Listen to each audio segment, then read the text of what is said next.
Seringkali kita itu bicara begini, wah itu Tuhan.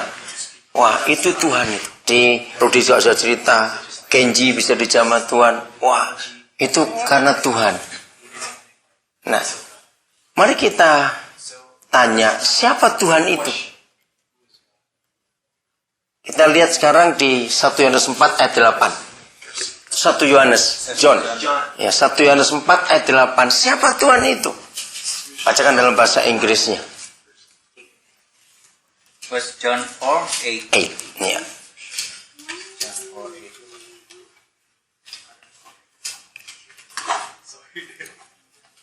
Satu Yohanes 4 ayat 8. Kan baca bahasa Inggrisnya, ya, Tommy. He that commit sin is of the devil, for the devil sinned from the beginning. For this purpose the Son of God was manifested, that he might destroy the works of the devil. 4 ayat 8. But that's not Oh, chapter 3. Oh, sorry. Okay, sorry. Different. Okay. Oh my goodness, that was First John 3. Okay. Oke. Sorry. And he that loveth knoweth not God, for God is love. Nah, jadi siapa Tuhan itu? Yes, God. Kasih. God is love. Saudara, kasih itu bukan karakter, bukan sifat, Character is not a personality, tapi Tuhan sendiri. but it is God himself. Satu-satunya buku di dunia ini yang menuliskan, definisikan kasih itu apa dan siapa, itu cuma Alkitab ini. Tidak ada buku lain di dunia yang pernah menuliskan siapa dan apa kasih itu. Jadi kalau kita menyatakan kasih, maka dunia langsung tahu bahwa itu pasti Yesus. Lagi sekali, tidak ada buku apapun juga yang menuliskan apa dan siapa kasih itu. Saudara, percayalah bahwa setan itu lebih takut kasih daripada kita tengking dia. Rebuke.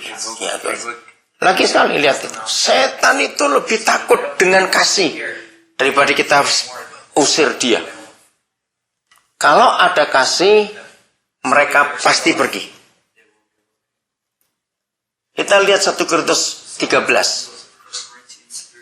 Ya. Itu King James ya. Nah, kamu susah makanya ganti coba Alkitab lain. Oh, itu Jerry. Coba Mbak Alkitab lain. Iya. Yang New King James atau sekarang saya lebih suka NLT ya, New Living Translation itu bagus sekali terjemahan. NIV. Bukan, NLT. New Living Translation. 1 Korintus 13. Verse 24. Chapter 4. Ya. Verse 4. Love is patient and kind. Ya. Yo, satu-satu dulu. Ya. Kasih itu sabar dan murah hati. Ya. Setan itu kebalikannya. Betul enggak? Dia itu pemarah, dia itu jahat. Ya. Nah, jadi kalau kasih itu muncul, maka setan itu kalah. Dia enggak akan bisa tahan. Maka itu kesaksian Kenji tadi itu luar biasa. Tommy cuma terima dia saja, mengiyakan apa yang dia katakan.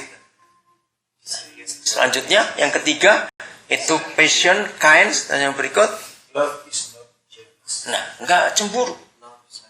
Setan itu cemburuannya luar biasa. Betul enggak? Terus, Or boastful. ya sombong. Itu enggak, itu setan sombong, tapi kasih itu tidak. Jadi saudara melawan kuasa gelap, ya, melawan setan, itu sebenarnya mengirimkan roh yang berlawanan dengan dia. Ya. Karena misalnya dia itu gelap. Gelap itu nggak usah dipusingkan. Bawa aja terang, kan dia pergi sendiri. Nah, kita tahu setan itu penuh dengan kebencian. Kalau kita datang dengan kasih, dia nggak akan tahan. Jadi selalu itu saja dinyatakan. Kekristenan ditipu oleh iblis, ya, ditipu oleh iblis, sibuk hanya menyatakan doktrin, ya, sehingga terjadi perbedaan di antara kita. Nah, perbedaan itu adalah si iblis sendiri yang membuat kekacauan. Ya, karena iblis nggak suka ketertiban. Ya. Maka itu kalau kasih itu dinyatakan, saudara, saya tentu nggak akan tahan. Yang berikut, kasih itu apa lagi? Or proud. Ya, jadi nggak sombong, nggak memegahkan diri, itu kasih. Tapi setan kan begitu. Nah, jadi waktu Kenji menunjukkan hardcore kepada Tommy iyakan dulu. Dan dia baik bisa. Oh, aku sih belum bisa itu. Tapi nanti aku akan belajar. Nah, di situ setan tuh tunduk. Karena nggak diberi kesempatan untuk dia muncul. Terus yang berikut, Or apa? Root. Iya. Nah, setan tahu kita bagaimana kasarnya, rootnya mereka itu. Tapi kasih itu tidak. Nah, itu Bapa di surga. Terus, it doesn't demand its own way. ya. Setan itu kan selalu ngotot dengan keinginannya sendiri. Tapi kasih itu tidak. Lanjut. It's not irritable. Ya. Setan selalu begitu. Tapi kalau kasih itu beda betul. Nah, ini yang dibutuhkan oleh dunia. Dunia nggak butuh kebaktian. Dunia tidak butuh Sunday service. Ya. Dunia nggak butuh doktrin-doktrin itu tidak. Tapi kasih ini dibutuhkan oleh dunia. Nah, ini kekurangan gereja selama ini. Nah, betul yang tadi Pastor Jerry katakan. Ya, pada waktu kita sedang menuai karena sudah masak. Tapi ada yang masih hijau buah itu. Nah, yang masih hijau itu perlu pupuk masih. Ya. Jadi biarkan dia masak dulu. Ya. Right. Nah, jadi waktu yang sama juga kita tabur lagi. Kita tabur benih lagi. Terus, jadi itu ada satu siklus yang tidak pernah berhenti nanti itu. Hebat sekali. Nah, kasih itu segala-galanya. Jadi kita belajar hari ini, setan itu paling takut dengan kasih. Kalau kasih itu kita nyatakan sungguh-sungguh, setan tidak punya tempat untuk bergerak. Jadi di mana ada kasih, setan tidak berani nembus. Gak akan berani sama sekali. Karena itu lawannya dia masalahnya. Ya.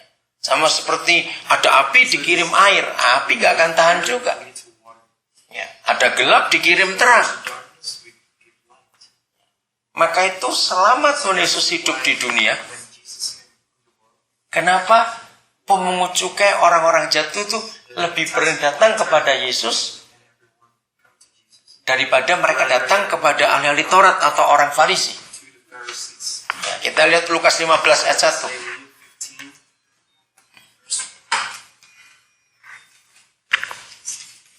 Lukas 15 ayat 1 kita lihat. 15:1.